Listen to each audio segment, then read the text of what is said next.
राष्ट्र सह्याद्री, आवाज जनतेचा, प्रयत्न जनहिताचा।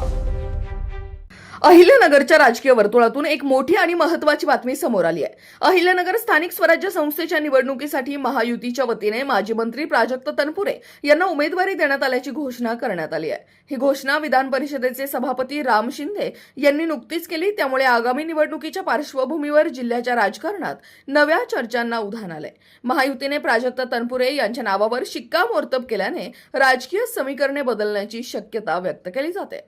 या निर्णयामुळे कार्यकर्त्यांमध्ये उत्साहाचं वातावरण असून विरोधकांच्या भूमिकेकडेही सर्वांचं लक्ष लागलंय।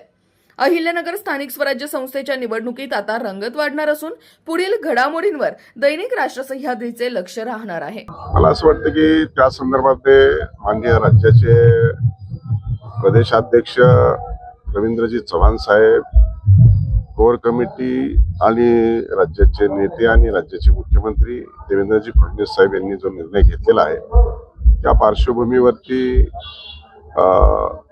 राहुरी पोटनिवडणुकीचा संदर्भ देत त्या संदर्भामध्ये ज्या काही तडजोडी झाल्या त्या पद्धतीने माननीय मुख्यमंत्री महोदयांनी त्या संदर्भामध्ये कारवाई केली। प्रदेशाध्यक्षांनी देखील अशा पद्धतीचा निर्णय घेतलेला आहे। मला असं वाटतं की आता माजी मंत्री प्राजक्त तनपुरे यांचा भारतीय जनता पार्टीमध्ये प्रवेश झालेला आहे आणि त्या प्रवेशाच्या अनुषंगाने निश्चित आता उद्या 31 तारीख आहे, रविवार आहे आणि एकच दिवस फॉर्म भरण्यासाठी बाकी आहे। त्यामुळे 1 तारखेला भारतीय जनता पार्टीच्या वतीनं, महायुतीच्या वतीनं अहिल्यानगर जिल्ह्याच्या स्थानिक स्वराज्य संस्थेच्या निवडणुकीसाठी प्राजक्त तनपुरे हे भारतीय जनता पार्टी आणि महायुतीचे उमेदवार असतील। तनपुरे आलेले आहेत। राष्ट्र सह्याद्री,